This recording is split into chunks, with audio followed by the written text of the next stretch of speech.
Boa noite a todos. Boa noite. Sejam bem-vindos. Primeiro nós queremos agradecer ao Felipe e à Camila pela apresentação. E antes de nós iniciarmos o trabalho dessa noite, vou pedir ao Marcinho que faça por nós.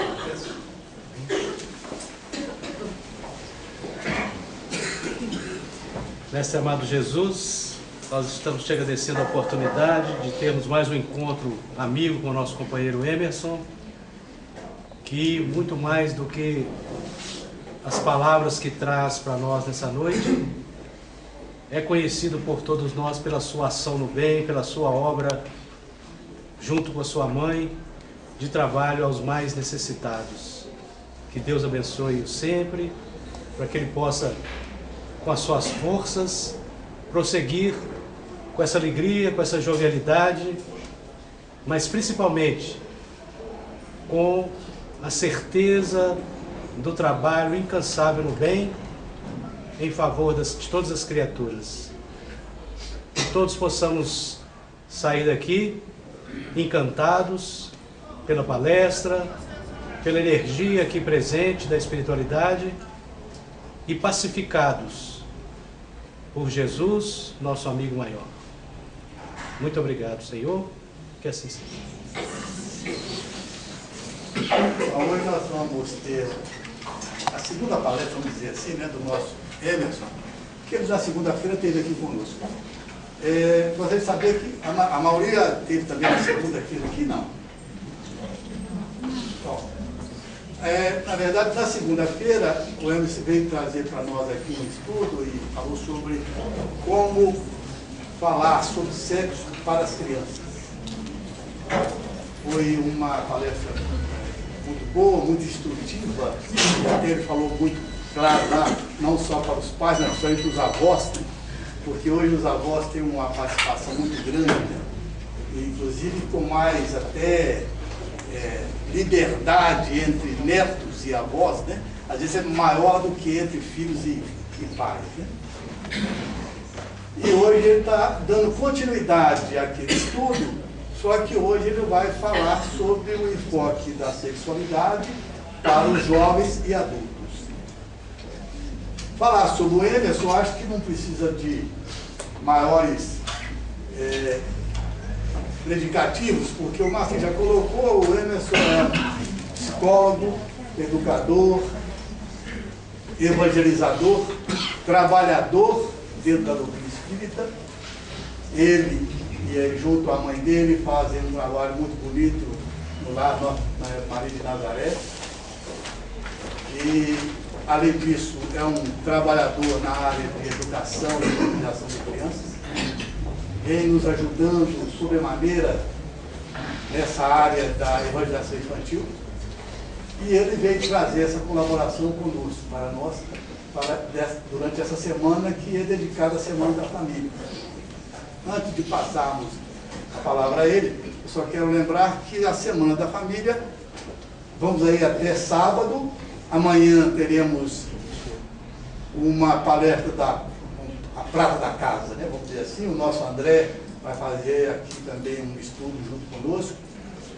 E na sexta-feira teremos outra, e no sábado teremos aí uma apresentação musical na parte da manhã, no horário da reunião de paz. Então, para fechando a semana. Lembrando também, durante essa semana, porque no CERA nós temos 3 semanas especiais durante o ano. Que a primeira é a Semana da Família, depois tem uma semana de Kardec, e depois, em novembro, a semana do CERA Xavier. Na Semana da Família e na Semana de Célia, temos, concomitantemente, a Feira do Livro. E nós estamos tendo agora, então, a Feira do Livro, que, se tiverem oportunidade, depois da palestra, passarem ali naquela sala, do lado ali da entrada, onde tem lá livros da biblioteca e toda a Lavra Espírita, com descontos, né, que atrai realmente, né, em termos financeiros. Então, eu quero colocar, então, o nosso Emerson à vontade, para podermos trabalhar. Muito obrigado. Boa noite, gente. Então hoje a gente vai enfocar a respeito do jovem e a sexualidade, o jovem e o adulto com a sexualidade. A mesma dinâmica da segunda-feira, que a gente abordou sobre a sexualidade infantil. Se vocês tiverem dúvidas, quiserem perguntar, o trabalho é o mesmo, ok? Eu fiz uma pergunta na segunda-feira e deixei aqueles que vieram com essa pergunta para a gente começar a partir dela. Qual foi a pergunta? Quando o jovem deve iniciar a vida sexual? Quando que o jovem deve iniciar a sua vida sexual? A partir de quando?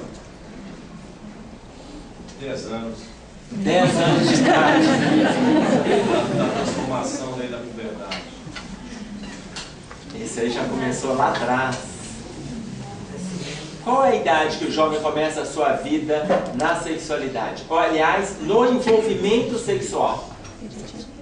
Separando a sexualidade do ato sexual, eu acredito que no momento em que ele nasce, ele já começa a ter um contato oral com o seio materno. Aí você está me falando da sexualidade e desse contato com a mãe. Mas aí agora eu quero jovem mesmo. 11 anos, 12, 18, 28, 35, 72. Depende de vocês. Enquanto a gente pensa nessa resposta, nós vamos colocar aqui uma frase do André Luiz, quando ele coloca para nós assim: não assuma deveres afetivos que você não possa ou não queira sustentar. Não assuma deveres afetivos que você não possa ou não queira sustentar. Aqui já é um convite a pensarmos nessa pergunta. Em qual momento que eles devem iniciar a vida sexual deles? Eu era que nem um botão de flor que todos queriam colher, mas que eu fizesse só quando eu quisesse e quando eu fosse responsável para aguentar as consequências dos meus atos. Quando você fosse responsável para dar conta das consequências, ou seja, aguarde o seu momento por você. Isso, quando eu quisesse. Então, quando você quisesse. Então, eu vou fazer o seguinte. Eu vou colocar aqui o que é importante na hora de iniciar. Quem está lá atrás está me ouvindo? Aí fora não está me ouvindo, não? Microfone. Vai ligar? Vai ligar, hein? Então, eu vou colocar alguns pontos que são importantes para a pessoa poder trabalhar na hora que ela vai iniciar a vida sexual. É muito comum, quando a gente pergunta isso para os pais ou para os próprios jovens, o que precisa? Eles respondem assim: maturidade. Aí eu faço a outra pergunta: quando é que a gente sabe que está maduro? O que é maturidade? O que é maturidade? Aí, quando a gente fala de maturidade, existem jovens de 15 anos que são mais maduros do que adultos de 38. Então, eu vou colocar alguns pontos, até atendendo a colocação que o André Luiz traz para nós. Não assuma deveres afetivos que você não possa ou não queira sustentar. Tá? Não possa ou não queira. Então, eu vou colocar quatro aspectos que eu sinto que são essenciais quando vai se iniciar a vida sexual. 4 aspectos. Qual é o primeiro?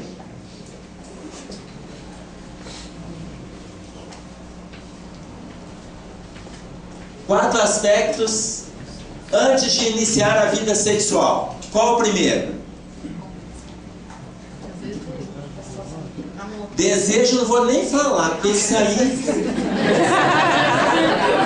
Começar uma vida sexual sem desejo, Deus que me livre e guarde. Amor.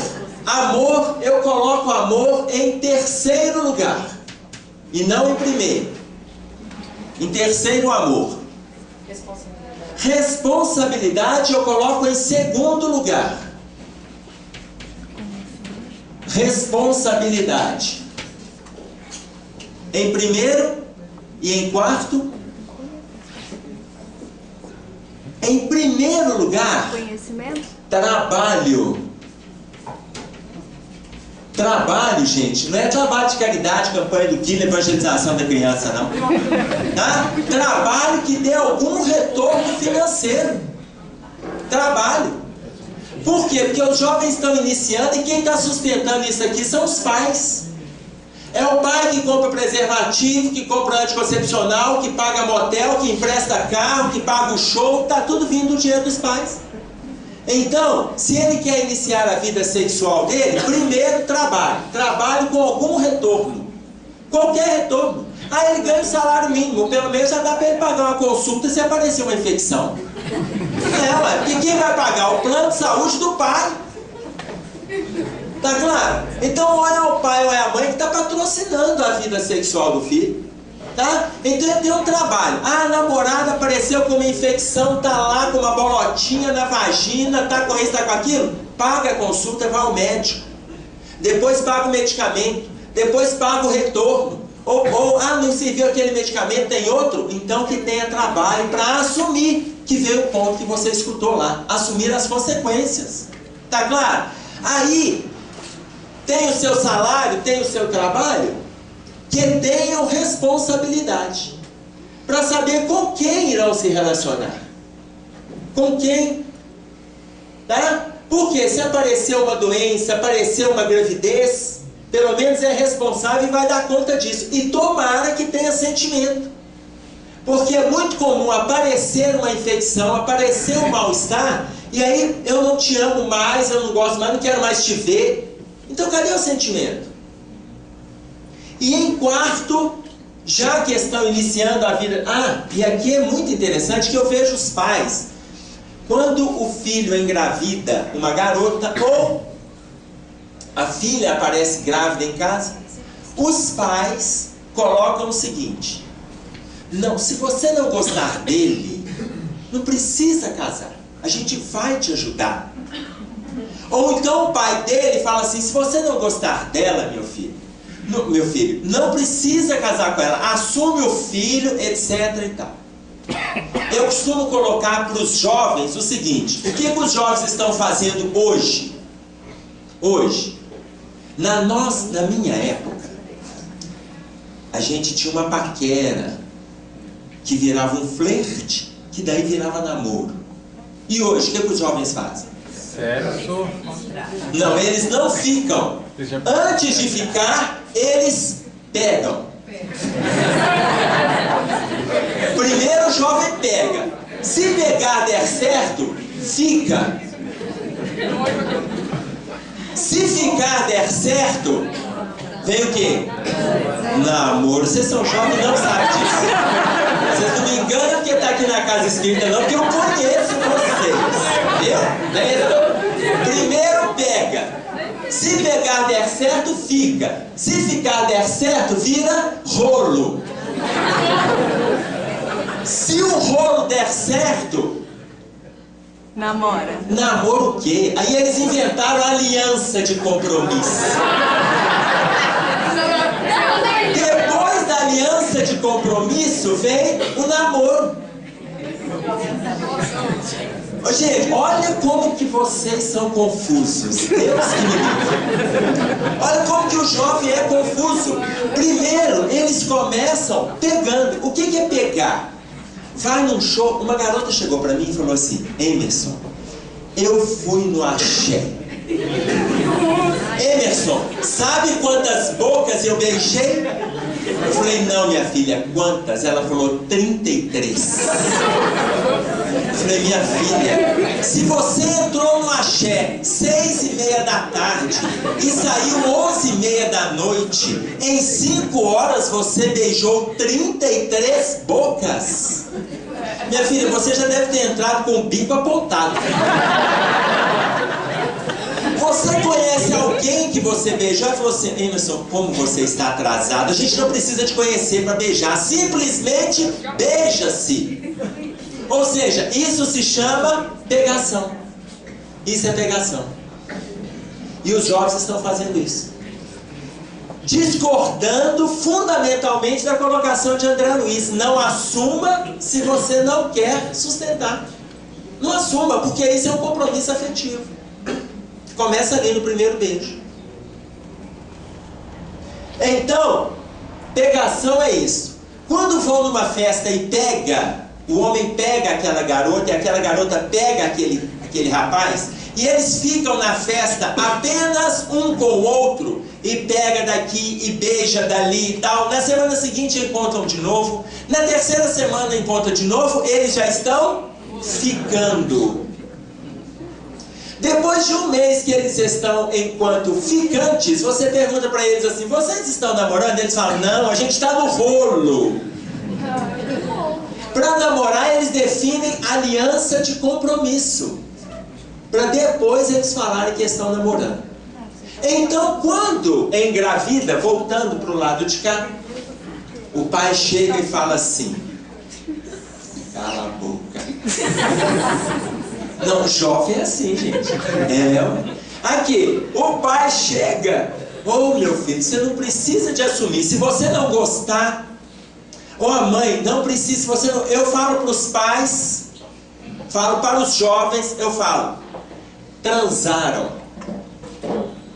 Por que transaram sem esses princípios aqui? Antes disso, se não gosta daquela garota ou daquele rapaz, se não gosta, de jeito nenhum, não pega. Mas se pegou e não gosta, não fica. Mas se ficar e não gosta, não rola. Mas se rolar e não gosta, não namora. Mas se namorar e não gostar, não transa. Mas se transar e engravidar, assume. Assume. Porque teve todas as chances para não assumir, para não fazer. E aí eles não aguentam. Porque os hormônios estão à flor da pele. Ainda usa até a frase de Jesus: a carne é fraca. E ainda coloca Jesus no meio do problema ainda. Tá claro? Ou seja, se não é para assumir, aí quando os pais, mas e quando os pais falam, eu coloco para os jovens não aprofundarem no envolvimento, ou se aprofundarem, assumam. Quando os pais chegam e falam para a jovem: minha filha, primeiro aquele desespero, engravidou, aquela loucura, e briga, e acha ruim, e tal, e vai assim nos primeiros meses e tal, depois começa a acompanhar. Depois, quando nasce o netinho, ele é a graça da casa. E aí a atenção está toda focada para ele. Eu não discordo. Mas aquela mãe tem que assumir o neto. Ou o filho. E não a avó. O pai tem que assumir. A Joana de Ângeles tem cobrado isso. Tem um livro, está finalizando a psicografia, o Divaldo, onde a Joana de Ângeles chama a atenção dos avós para não assumirem a educação dos netos. Isso é responsabilidade dos filhos. O nosso papel, a hora que eu for avô, o meu papel é só avô. Já eduquei os filhos. E o avô? O avô pode contribuir na educação, mas não se responsabilizar pela educação. Os filhos estão entregando a educação dos próprios filhos para os pais deles. E os avós começam a educar os garotos. Acabou a fase de amamentação, agora porque tem que trabalhar, porque tem que estudar, passa o dia inteiro trabalhando, à noite estudando, sai de casa às 6 horas da manhã, volta quase meia-noite, mas foi teu filho. Quem está cuidando desse menino? 18 horas fora? Por isso que fica fácil, né, Emerson? Não, aí está transferindo a responsabilidade. Então eu coloco esses aspectos essenciais para a relação sexual. Mas tem o quarto item, né? Vocês estão doidos para saber qual é. Vai se envolver sexualmente que tenha trabalho, responsabilidade, sentimento e local. Aonde que eles vão fazer? Vocês estão rindo, né? Quero saber aonde, pode falar. Aonde? A modernidade hoje fala na casa dele mesmo, que eu acho um absurdo. Na casa dos pais. Ok. Como eu disse para vocês, eu sempre indico nesses temas de família o livro Desafios da Educação, da psicografia de Raul Teixeira, sob orientação do espírito de Camilo. E ainda peço aos lares, às famílias, que adotem esse livro no culto no lar. São 85 perguntas e respostas que a gente não precisa ter pressa. Tá? Não precisamos ter pressa. Uma delas é essa. Aonde que eles vão fazer? Será correto o procedimento de pais liberais que deixam seus filhos dormirem com seus namorados ou namoradas nas dependências da própria casa? É a pergunta de número 55 deste livro.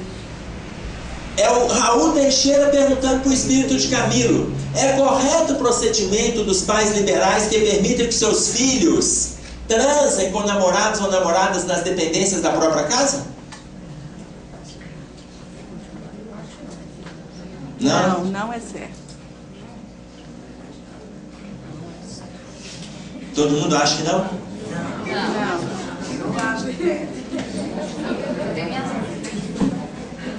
Aí que facilita ainda mais, né, Emerson? Se você deixar todas as facilidades para ele, você está facilitando tudo.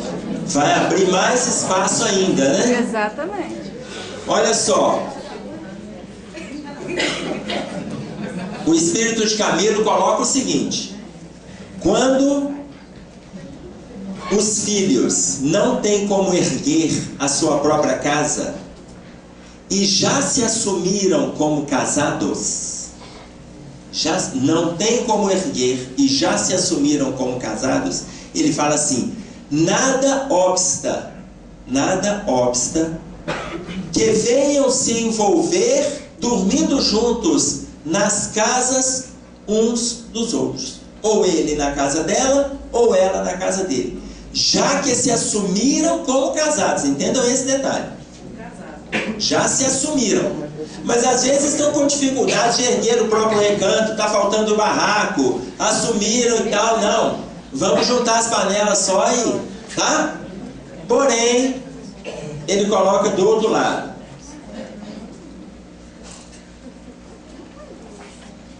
porém, quando é feito pelo prazer simplesmente da aventura mais barata, a situação muda de figura. Claro que os pais não têm como impedir que os filhos estejam envolvidos nessa situação, porque muitas vezes os pais viajam e confiam que os filhos e tal, não, pela educação que eu dei e tal. Mas viaja, o filho faz uma festa dentro de casa e apronta, e traz a namorada ou traz o namorado, e ali eles se envolvem, não sei o que e tal. Quando volta, está tudo ótimo. Então, quando ele fala os pais não têm como impedir, por quê? Porque a gente confia na educação que a gente deu. Mas aí a gente vai confiar na educação, você não vai ficar vigiando. Tá claro? Confia. Então ele coloca os pais não tem como impedir, mas concordar, ou seja, abrir o seu lar para facilitar esses conúbios, esses encontros, seja em nome dos modernismos ou de avanços sociais, não deixará de configurar um regime doméstico de prostituição. Olha a fala do espírito de Camilo: abrir a sua casa para que eles se envolvam e transem, você está abrindo a sua casa para um regime doméstico de prostituição. Então, quando eu falo de maturidade, eu coloco maturidade, o que é? Isto aqui é maturidade.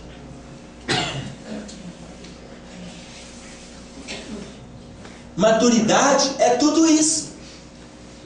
É onde tem trabalho, responsabilidade, sentimento, e você vai escolher o local.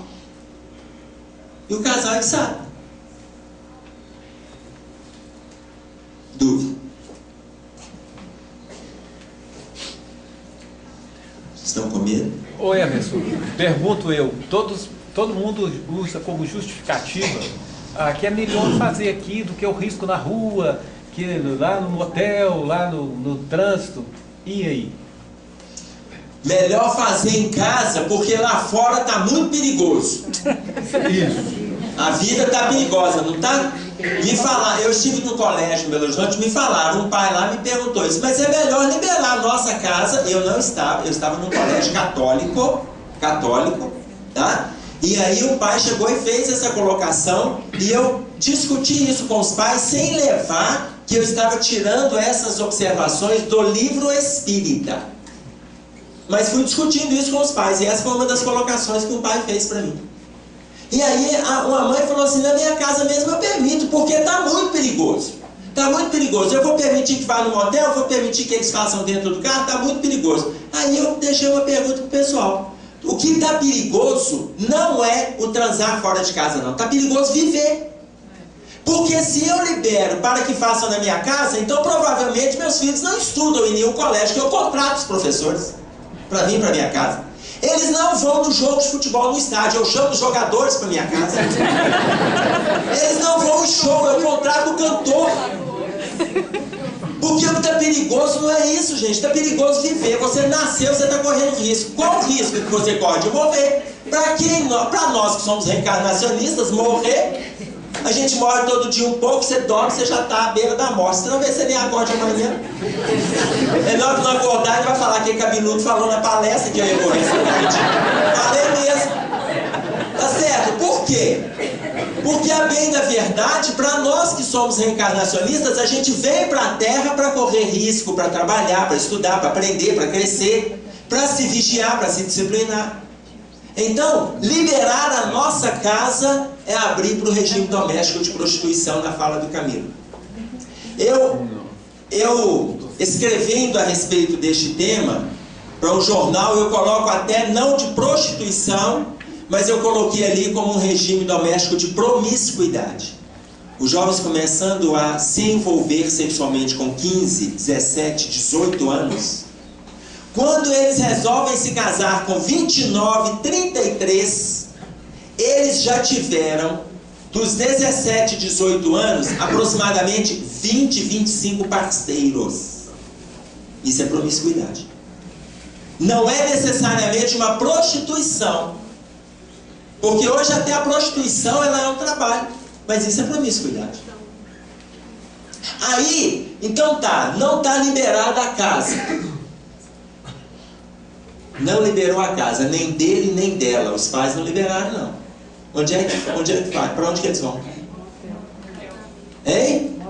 Motel. Mas no motel não é perigoso, não? Não sei se no motel é perigoso, vamos ver? Sei não. Essa pergunta sobre o motel está nesse livro, Desafios da Educação. Como encarar o hábito dos casais que utilizam os motéis para suas práticas sexuais. Gente, esse livro é um show, né não? É um show. Aí vamos ver a alternativa do motel. O que fazer? Como encarar o hábito dos casais que utilizam os motéis para suas práticas sexuais? O que acontece no motel? Tá. Tranquilo, né? Cheio de... Os obsessores estão lá, mas você não é vidente. Mas eu vi no livro. Ah, você leu no livro, então. Os desencarnados estão lá. Quais desencarnados? Os ligados ao sexo. Aqueles que desencarnaram viciados no sexo. Tem casais que saem do motel, e aí nós vamos ver essa colocação na resposta, saem do motel insatisfeitos com o envolvimento sexual. Às vezes um está satisfeito e o outro não. Aí o que o Camilo responde para nós? Eles não estavam percebendo que estavam contando com entidades fazendo sexo coletivo. Fazendo sexo coletivo. Porque ali é o habitat natural dos obsessores. Eles desencarnaram vinculados no sexo. Para onde que eles vão? Eles vão para os lares desequilibrados, ou para os motéis, ou para os prostíbulos, para eles se saciarem. E aí o casal entrou para o motel, na hora que eles começam a se envolver, os obsessores estão lá. Tem uma experiência interessante que um casal, uma senhora chegou para mim e ela falou assim: meu marido queria comemorar o nosso aniversário de casamento no motel. O marido dela é católico, trabalhador na igreja, ela é espírita, envolvida com a casa espírita, trabalhadora, aonde os dois têm anos de casado, mas isso não é ponto de divergência entre eles. E aí ele queria ir para o motel e ela não queria, ela com a mediunidade afloradíssima. E aí ele insistiu e ela falou que não, ele insistiu de novo e tal, e ela foi. Quando ela foi para o motel, Na hora que ele estava fechando a porta do quarto do motel, a hora que ela começou a desabotoar a blusa dela, ela começou a ver as entidades que estavam se aproximando dela. E ela começou a ver entidades completamente doentes, deformadas, com genitálias expostas, verminosas, saindo das genitálias, saindo da boca. E ela começou a ver como que eles estavam doentes. E esses espíritos se aproximaram dela. Quando começaram a se aproximar dela, ela foi fechando a blusa, pegou o marido dela, foi até a porta, pegou ele pelo ombro, jogou ele para a lateral, abriu a porta, saiu correndo do pátio do motel e o marido saiu correndo atrás dela. Saiu correndo atrás, a hora que ela parou de correr, ele falou: o que é, mulher? O que aconteceu? Ela falou assim: você não vê, mas eu vejo. Eu estou vendo os obsessores que estão lá dentro, eu não consigo. Eles pegaram o carro e foram embora. Foi a noite de aniversário deles. Foi a noite de aniversário. Tá claro? Porque ela começou a ver as entidades que estavam ali. Então o motel também não é o lugar. Bom, aí eu pergunto para vocês: aonde, pelo amor de Deus? Os jovens estão aqui. Eles estão assim: mas não é possível que não seja a resposta desse homem. Eles estão aqui querendo saber. E aí eu vou perguntar para vocês: e agora? Em casa papai não deixa, mamãe não deixa. Não tem o que fazer, porque tem que ter trabalho, responsabilidade. Não tem o que fazer. Então, se ele não estiver trabalhando, nem responsável, nem e ele estiver com 38 anos, não pode fazer. Não pode fazer, não pode. Eu estava no encontro de jovens. E aí um jovem perguntou assim para mim: ô Emerson, mas aí tá difícil demais pra gente. Devia ter uns 200 jovens no encontro. Ô Emerson, aí tá difícil demais. Porque você, olha o que você tá colocando pra gente. Quer dizer, a gente passa por isso tudo aqui. Na hora que a gente acha que a gente está amando profundamente, que a gente quer se envolver, aí você fala: a gente tem que ter trabalho, tem que ser responsável e ainda tem que escolher o lugar. Não pode ser na casa dos pais, não pode ser no motel. Eu falei: tem um motel. Um matinho ali, né? Tem uns que fazem no carro. Agora, tudo é perigoso? Tudo é perigoso. Tudo é perigoso. Então, o Emerson, aí eles me perguntaram: o que a gente vai fazer? Falou: vocês podem canalizar energia. Canaliza energia. Nós vamos ler o capítulo do Emmanuel lá sobre energia sexual no livro Vida e Sexo. E ele vai falar da canalização de energia. Você canaliza para natação, para o estudo, para o trabalho, para esporte, para eventos. Você canaliza energia que você não canaliza para o sexo. Aí um dos jovens chegou e falou assim: mas é difícil, porque a gente tem energia demais. Ou se eu faço atividade demais, mas a minha energia tá bombando. Aí ele mesmo pegou e falou assim: ô Emerson, então se eu for com a minha namorada, eu vou com ela. A gente vai, por exemplo, para um motel e faz um culto no lar. Abre o Evangelho segundo o Espiritismo, o óbvio Emmanuel. Olha, se fizer o culto no lar, eu acredito que os espíritos que estão por ali, eles não tem nada a fazer, eles vão esperar você começar a ter a leitura lá, e comenta, depois faz uma prece para começar, depois outra para terminar, água fluida, joga para trás, joga para o santo. Depois do culto no lar, é pega para capar. Não tem proteção no motel. No motel não tem proteção. Imagina, nós estamos fazendo essa reunião aqui, e aqui na Casa Espírita nós estamos debaixo de uma proteção incomensurável. Façamos essa reunião no barzinho aqui na Platina. Não tem proteção não. A gente vai ser vitimado pelos processos perniciosos de influenciação que eles vão exercer sobre nós.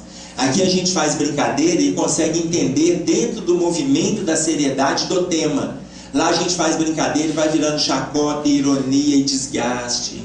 A proteção da Casa Espírita é diferente. Ah, mas o meu mentor vai fazer essa proteção do quarto do motel quando eu fizer o culto? Não. Ali é o habitat natural dos desencarnados. Eu posso rezar o que for, o meu mentor, ele não vai lá para tirar os obsessores.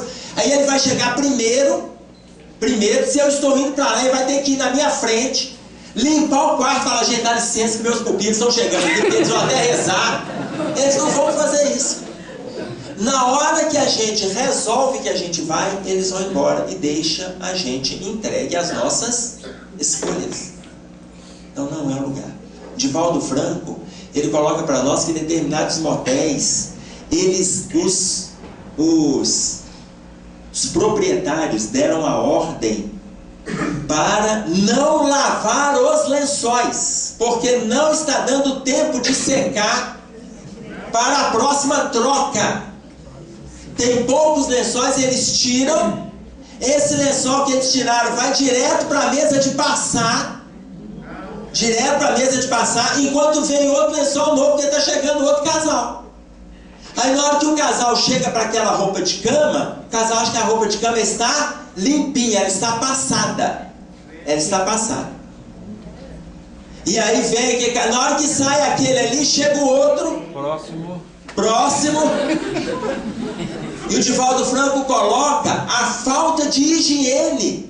E aí nós estamos falando da higiene física. Imaginem o quadro da falta de higiene espiritual do ambiente. Enfim, aí um outro jovem chegou para mim nesse encontro e falou assim: ô Emerson, pelo amor de Deus, a gente está ficando sem saída demais. Você que viaja muito, você não conhece nenhum motel espírita kardecista, não? Conheço não. Não conheço nenhum motel espírita kardecista. Tá? Então, eu ainda pergunto para vocês, e o local?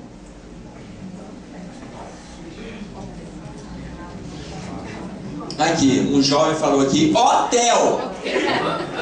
Eu não falei com vocês que os jovens estão ansiosos? Eles estão soprando aqui.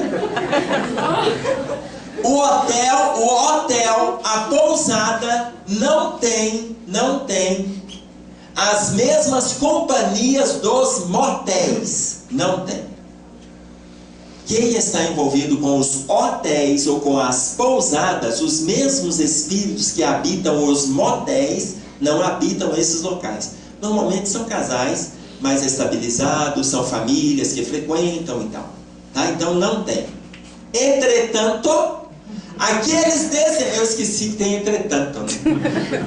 Aqueles desencarnados que acompanham aquele casal, eles também vão. Então não tem as companhias naturais dos motéis, mas tem as companhias naturais dos casais. Então, por exemplo, no motel já tem aqueles viciados do sexo. E daqueles casais não tem os viciados, mas tem pessoas que estão muito envolvidas com o sexo e estão acompanhando o casal. Enfim, gente, no livro Missionários da Luz, no capítulo 13, André Luiz vai falar para nós, deixa o local aqui.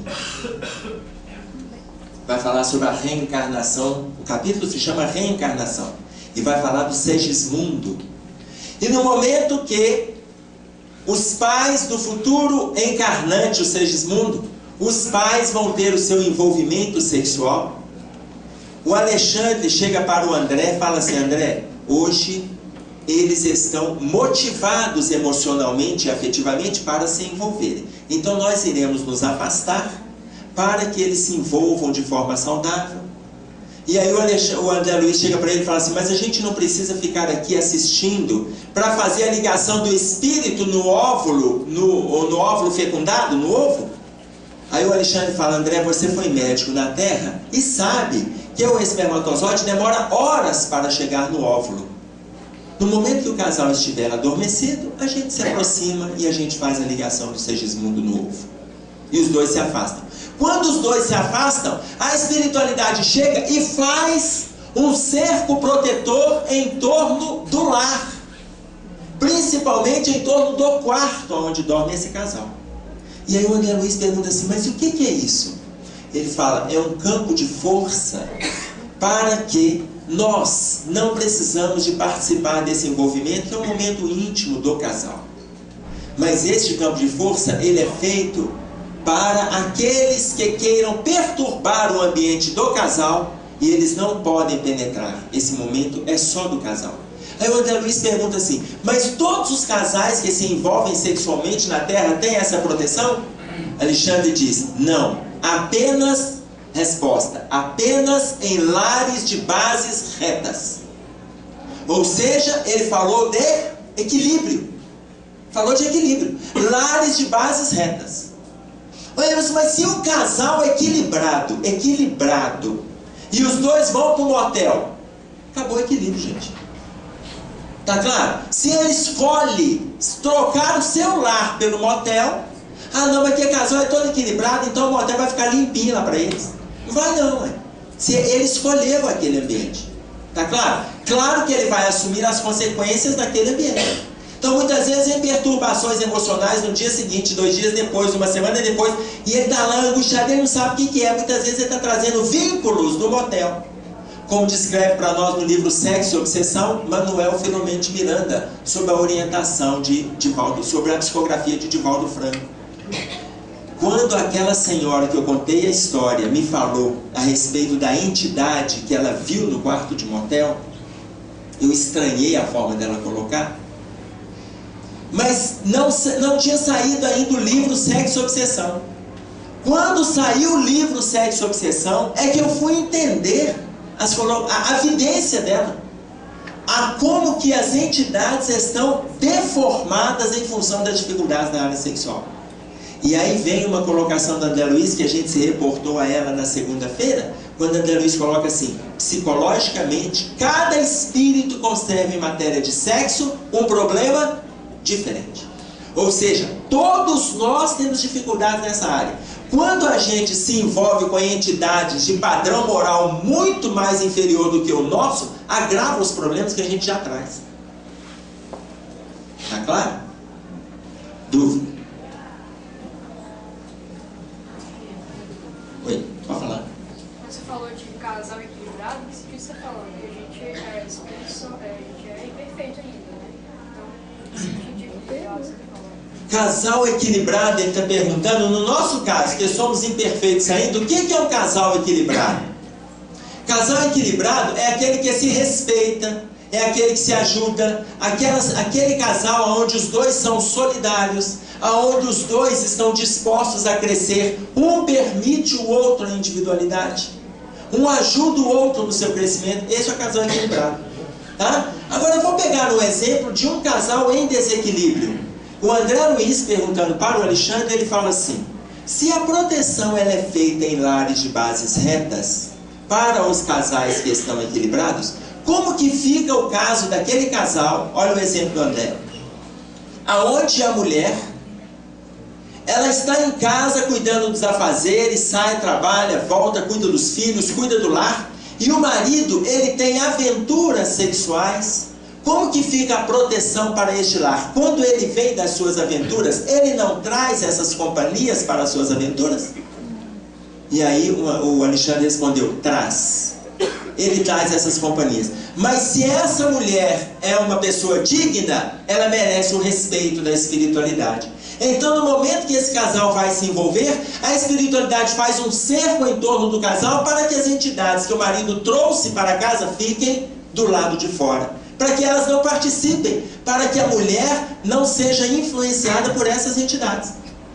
Porém, quando esse marido sai da sua casa, essas entidades vão dando o braço para ele e começa ele a pensar em novas aventuras graças à sintonia que ele estabelece novamente com essas entidades.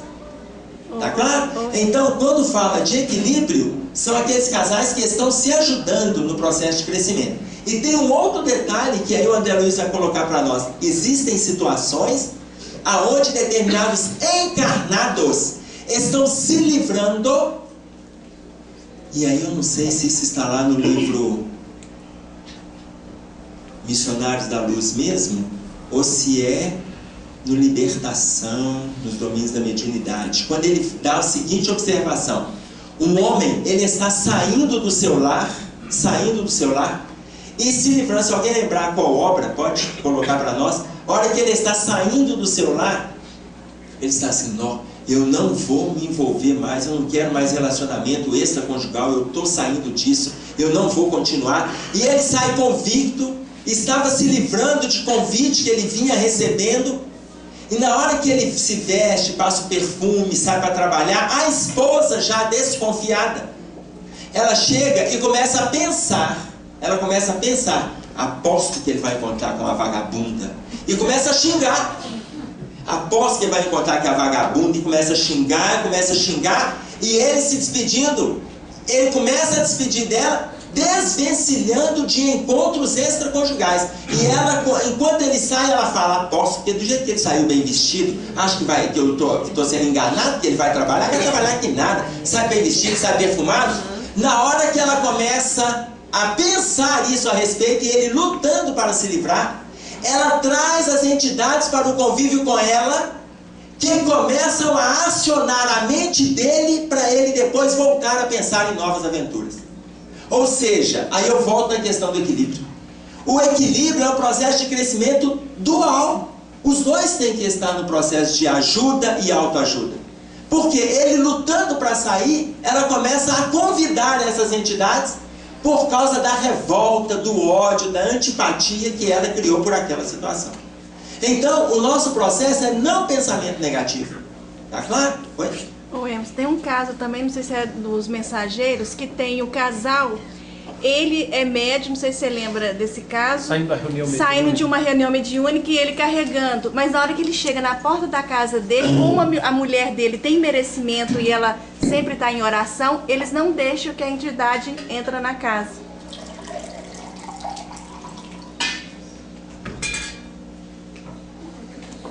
Saindo da reunião mediúnica. Ele saía da reunião mediúnica. E ele leva as entidades das suas viciações para casa. Mas é a vigilância da esposa que não permite que essas entidades entrem. Isso é tão delicado, gente. O Divaldo Franco estava numa reunião mediúnica, aonde o dirigente da reunião, o Divaldo coloca assim: estávamos numa conversa infrutífera com determinado desencarnado, e depois, quando o dirigente cansou daquela conversa, viu que não estava conseguindo grandes progressos, ele pediu o espírito que se retirasse. E o espírito respondeu para ele: eu não saio. E o dirigente, olhando para o encarnado, falando com o espírito, falou para ele: eu te digo que saia deste aparelho. O espírito olhou para ele e falou: eu te digo que eu não saio. E aí ele chegou, se levantou na mesa: em nome de Jesus, eu te peço que saia. Ele falou assim: em nome de Jesus eu fico. E aí o dirigente, não tendo mais o que falar, o espírito olhou para ele e falou assim: aqui, você acha, esse em nome de Jesus, do jeito que você fala aí, eu também falo do lado de cá. Você acha que eu não te conheço, não? Eu sei muito bem por onde você anda quando acaba essa reunião aqui. Eu sei a prostituição que você visita. Eu não vou falar mais, mas eu estou no seu encalço. Eu estou no seu encalço, você não está falando com qualquer um, não? Eu sei por onde você anda, eu sei quais são as suas companhias, eu sei quem que você está atraindo. E você não vem dar onde em nome de Jesus. Isso aí eu também conheço. Esse Jesus aí eu já preguei até falar chega. Do jeito que você prega, eu também preguei.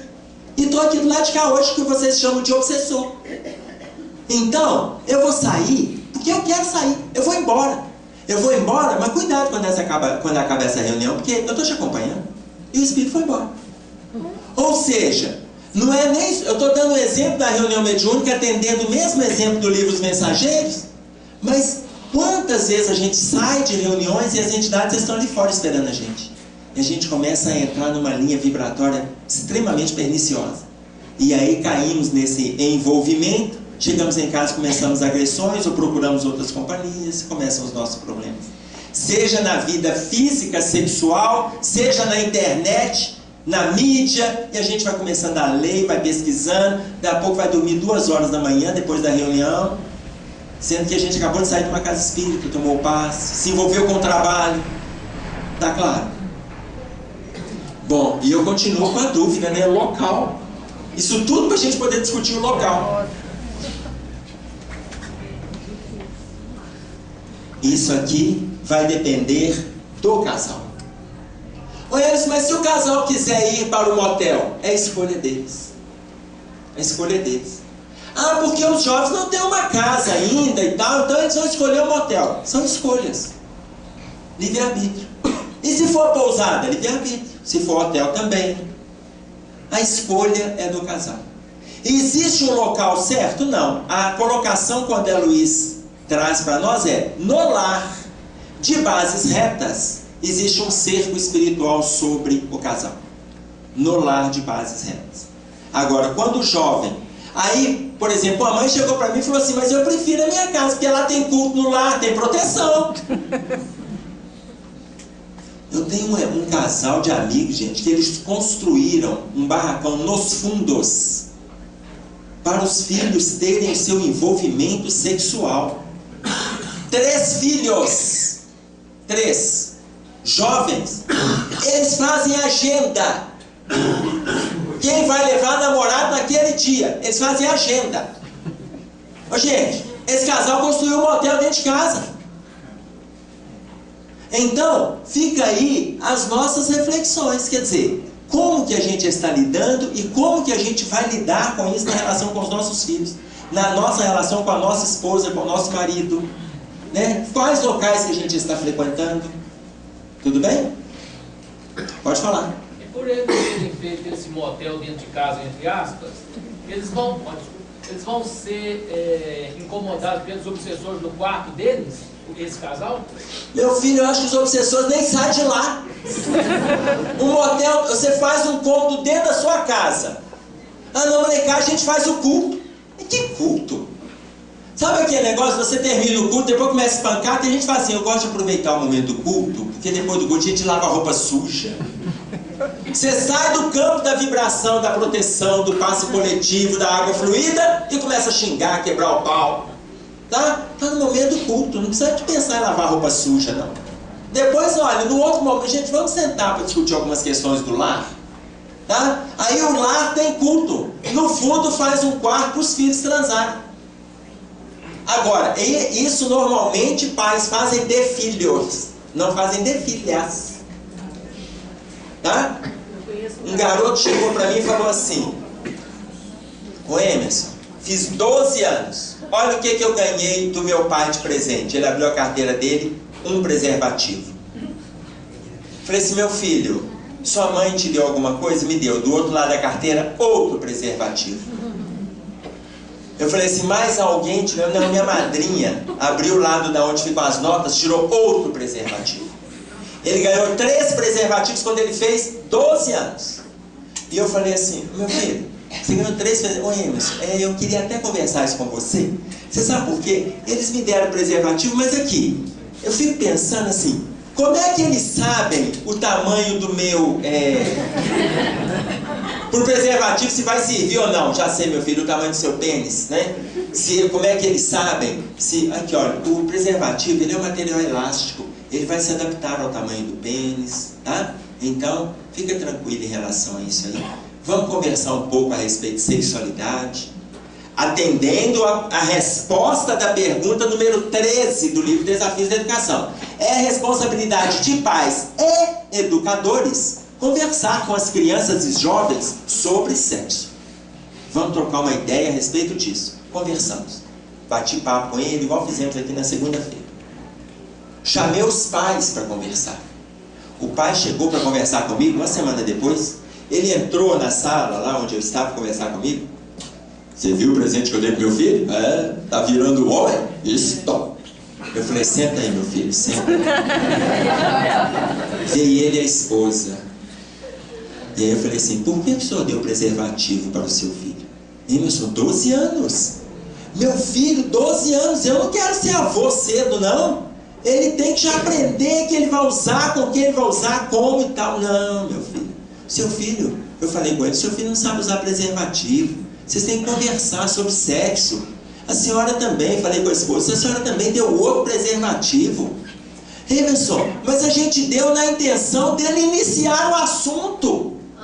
Eu falei: a gente não dá maconha pro filho para ver se ele conversa sobre droga, não. Ninguém oferece maconha. Meu filho, fuma uma pra gente poder ter um papo aberto. Ninguém faz isso. A gente não dá preservativo para bater papo sobre preservativo, não, sobre sexualidade. A gente faz isso, não. Ué, Emerson, mas a nossa intenção era essa. Mesmo porque ele está com 12 anos, daqui a pouco ele está transando e tal. Eu falei, se vocês estão fazendo isso com o seu filho de 12, eu acredito que vocês irão fazer a mesma coisa com a sua filha, quando ela também estiver com 12. Por enquanto ela está com 8 anos. Mas é claro que com a minha filha a gente não vai fazer isso. Eu falei, mas do jeito que vocês pensam com o seu filho em relação às meninas e às filhas do vizinho, o vizinho pensa no filho dele em relação à sua filha. Então, eduquem os dois com os mesmos direitos, com os mesmos deveres, com as mesmas responsabilidades. Eduquem os dois. Não é ensinar os filhos esse ditado, prendam as suas cabras, meus bodes estão soltos. Isso é um absurdo do machismo. Nós temos que parar com essa falta de educação nas relações sociais. Nós temos que parar com isso. Ainda mais a gente que está lutando por processo de evangelização, de luta, de educação dos nossos filhos, até por uma moralidade melhor do mundo. Tá claro? Dúvida? Bom, e aí? Homossexualidade. A gente não pode deixar de falar da homossexualidade.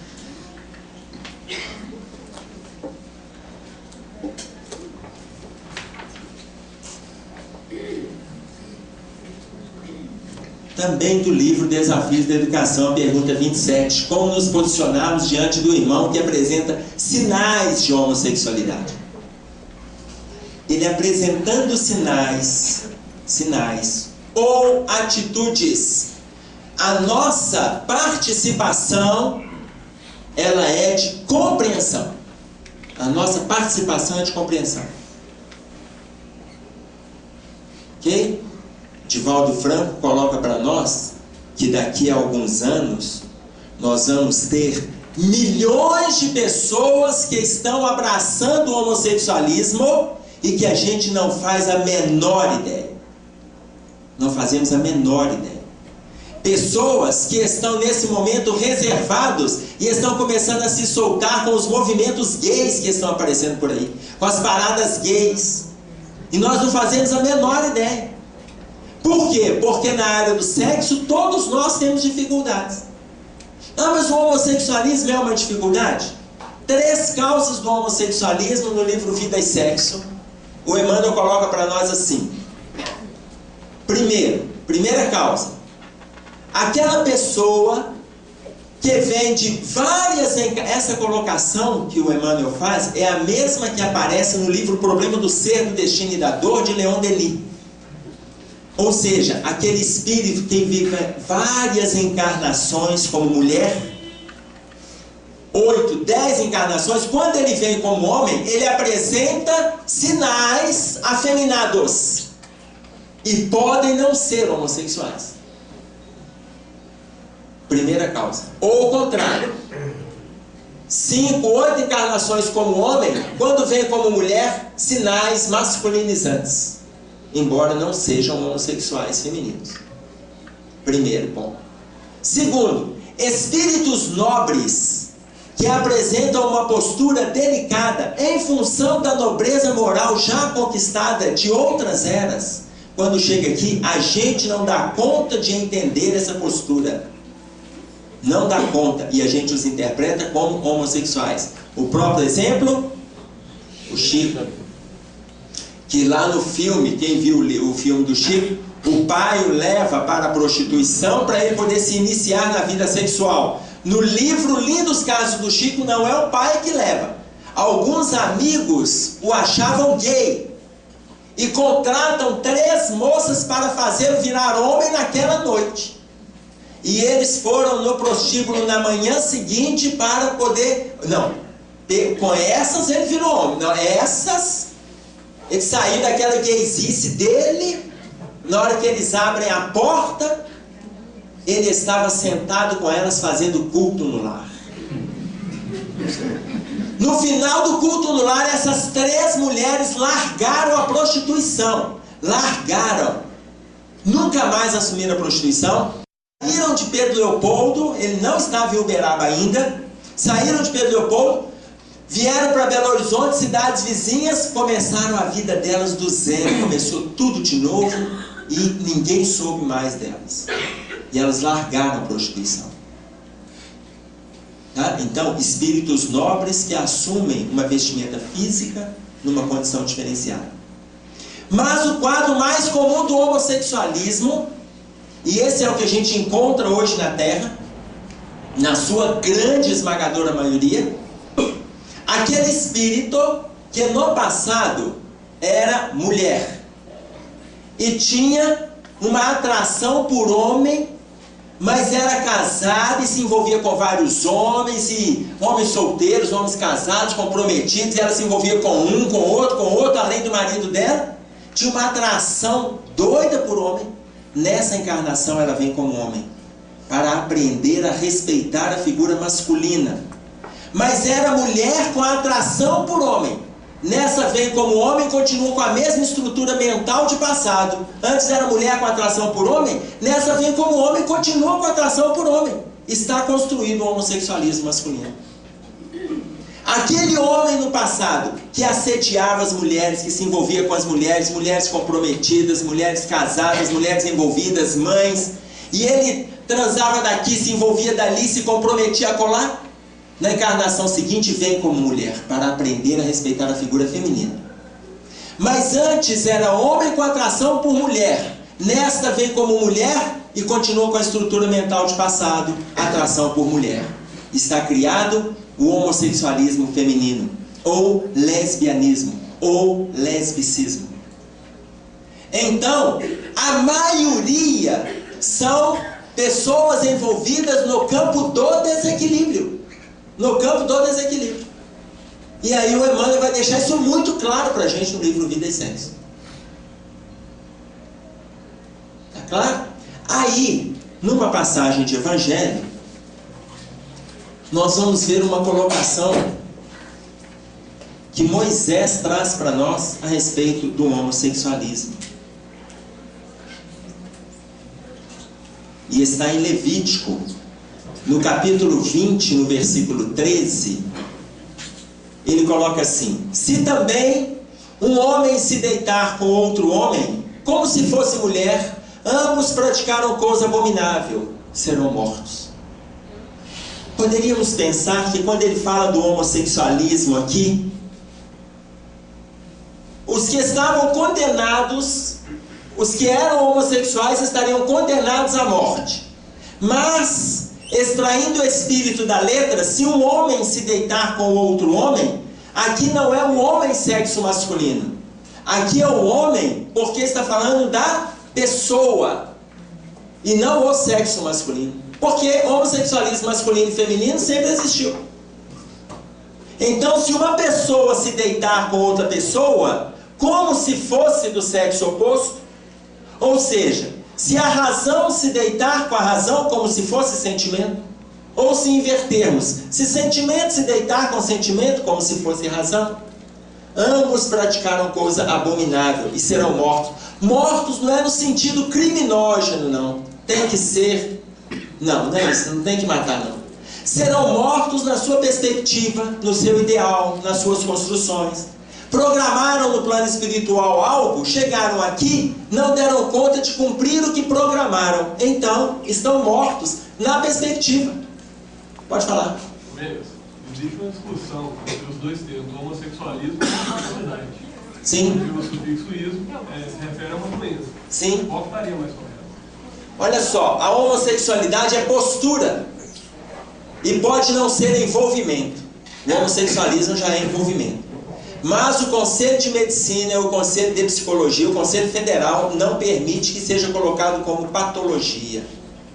Não permite. Tudo bem? Freud, em 1900 alguma coisa, ele escreve para uma mãe e ele fala que isso não é uma patologia, é uma opção. Espiritualmente nós sabemos que é um quadro de dificuldades nossas. Como as outras situações que a gente escreveu daqui também são. Ok? Mas todos os tipos de homossexualidade são todos espíritos desequilibrados? Não tem espíritos? Sim. Normais? Tem espíritos equilibrados? A pergunta dela é: todos que se envolvem com o homossexualismo são desequilibrados?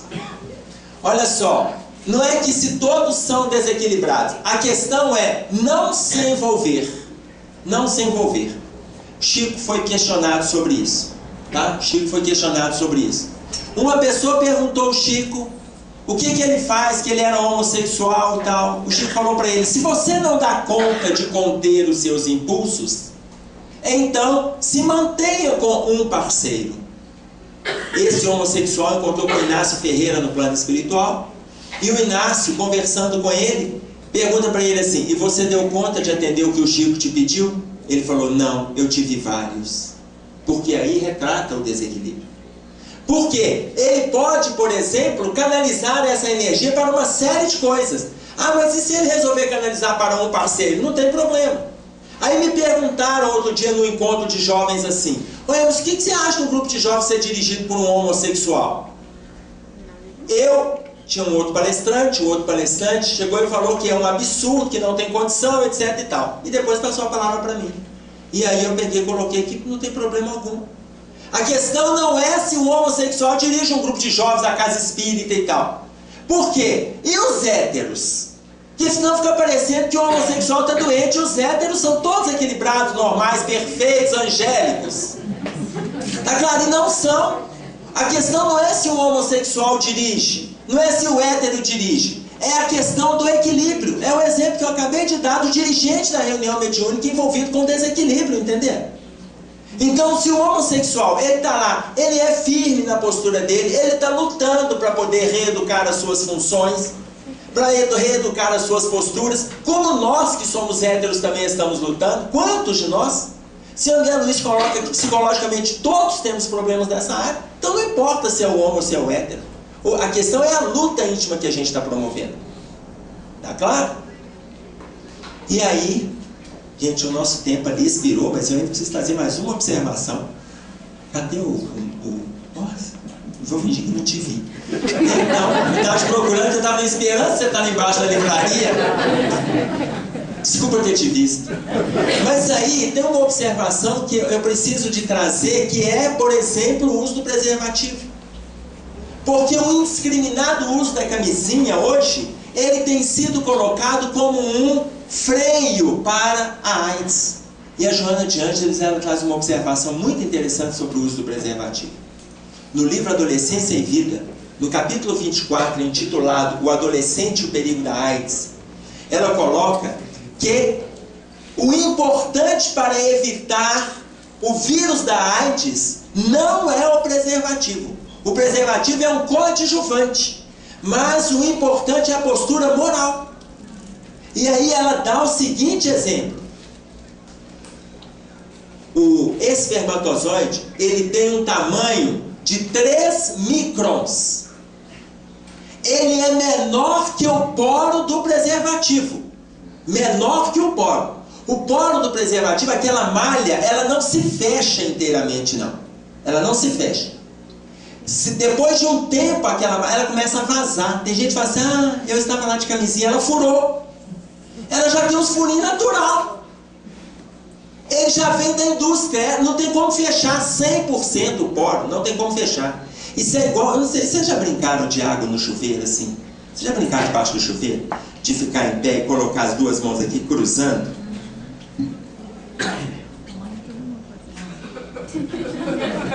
E ficaram assim bobamente, com a mão cruzada, vendo a água cair ali para ver se separa a água. Depois de um tempo ela vai vazando pelas frestas do dedo, não já? Vocês já fizeram isso? Ai, que bom, quando eu vejo as cabeças assim, eu fico vendo que não é só eu que sou doente. E eu gosto de encontrar gente solidária à minha dor. Tá certo? Então, ficaram lá e viram que daí um tempo a água passa por entre a fresta. O poro do preservativo é a mesma coisa. E aí o poro, ele é maior do que o espermatozoide. O espermatozoide tem um tamanho de 3 microns aproximadamente. O vírus da AIDS, ele é aproximadamente 10 vezes menor que o poro. Minto. Ele é 10 vezes menor que o espermatozoide.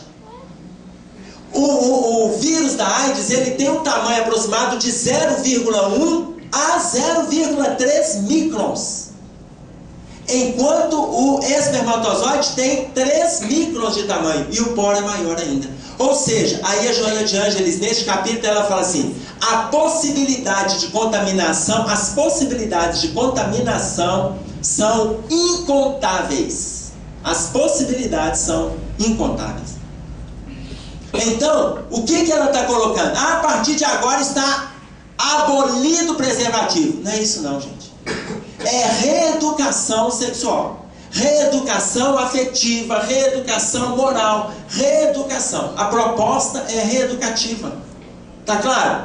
Por quê? Porque se no caso do preservativo em relação à AIDS, como a Secretaria de Saúde estadual, federal, municipal tem feito, o Ministério de Saúde tem feito campanhas do uso do preservativo, a questão principal não é o preservativo, é a sua atitude. Oi. Se for entrar em outros campos de terminologia, pega a hepatite C, que passa pela saliva e que não tem cura. A AIDS ainda tem um remédio. E a hepatite C, hepatite B, a boca desses pegadores aí fica tudo uma porcaria danada. Ela está colocando que a boca dos pegadores fica uma porcaria, porque pega tanta doença só com os beijos. E, por exemplo, a hepatite C, que não tem cura, ela pega no beijo. E pelo menos o vírus da AIDS já tem estudos e tem medicamentos que retardam a sua ação. Ainda não é a cura efetiva, mas está retardando a ação. Tá claro? Como diz minha filha, é só beber vodka, sacudir e jogar ela fora que tá limpa. Piorou. Eu não vou repetir no microfone para a gente não ter problema com a censura. Eu espero que a sua filha esteja sendo evangelizada. Espero. Ainda há tempo. Ainda há tempo, porque se ela está falando, ainda tem discernimento, que é a capeta. Tá certo? Olha só, gente, nós precisamos de trazer essas observações.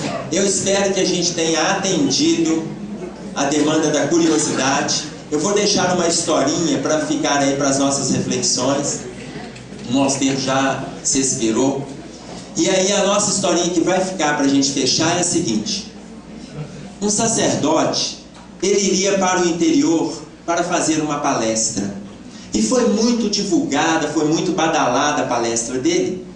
E quando ele chega no templo para a palestra, havia sentado naquele templo apenas um fiel. E aí ele esperou, passaram-se 10 minutos, 15, 20, ele olhava para o fiel olhava para ele. Embora tenha sido muito badalada, não chegou mais ninguém. Depois de meia hora que ele estava ali esperando, ele olhou para o fiel e falou com o fiel assim: olha, não chegou mais ninguém, eu vou me embora. Vou-me embora, numa outra época eu volto. O fiel olhou para ele e falou assim: olha, moço, eu vou falar com o senhor uma coisa. Eu não entendo nada desse negócio de palestra não, porque eu sou um vaqueiro. E eu vou te dizer, se eu chamar minhas vacas tudo para poder alimentar, e vier só uma vaquinha, eu acho que é tolice da minha parte se eu guardar aquela comida e deixar aquela vaquinha com fome. O sacerdote pareceu entender o recado daquele fiel. Fez uma pregação para ele de quase 1h30. Pareceu ensinar tudo o que ele sabia. No final da palestra, ele perguntou ao fiel se o fiel tinha gostado da palestra. O fiel colocou para ele assim: olha, moço, eu vou te dizer, agora você sabe, eu sou um vaqueiro. Eu não entendo nada desse negócio de palestra. Mas eu acho que se eu chamar minhas vacas tudo para poder alimentar e vier só uma vaquinha, se eu der para ela toda a comida que eu tiver, também é tolice da minha parte.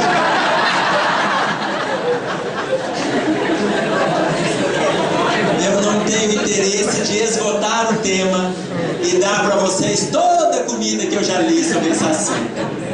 Mas era estimulá-los à reflexão e às leituras em cima das obras que a gente citou. Não descuidemos deste tema. Não descuidemos. Ele tem vitimado milhões de pessoas para as zonas de sofrimento, tanto no plano físico quanto no plano espiritual. Eu vou agradecer a paciência de vocês, tomara que tenha valido as nossas reflexões nesses 2 dias. Até uma outra vez, se Deus quiser.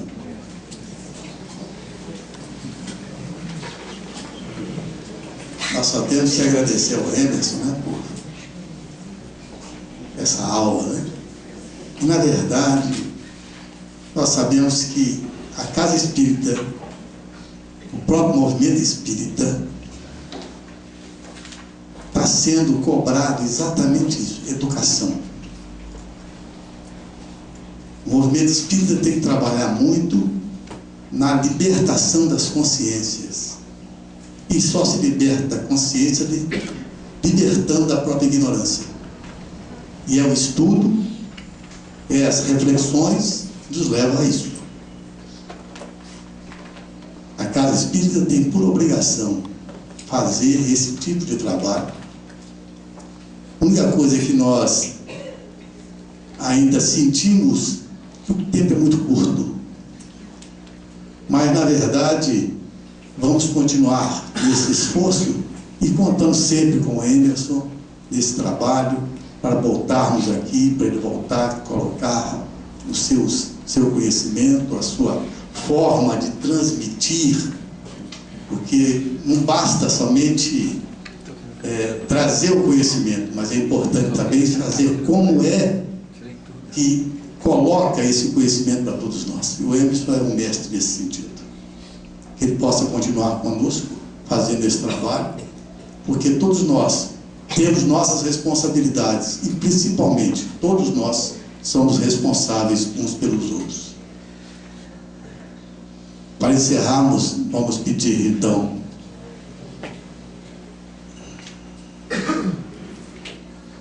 Alcione que faça por nós a prece.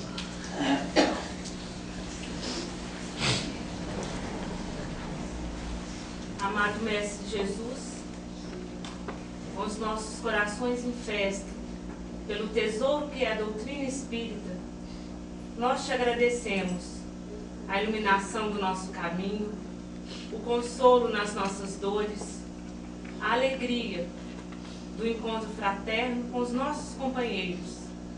E pedimos, Senhor, que sejamos dignos de sermos chamados espíritas e cristãos, que saibamos vencer a nós mesmos, que saibamos caminhar firmes rumo à nossa evolução, com alegria, com companheirismo e, acima de tudo, com a fé raciocinada. Que os teus mensageiros de luz possam nos acompanhar hoje e sempre. Assim seja.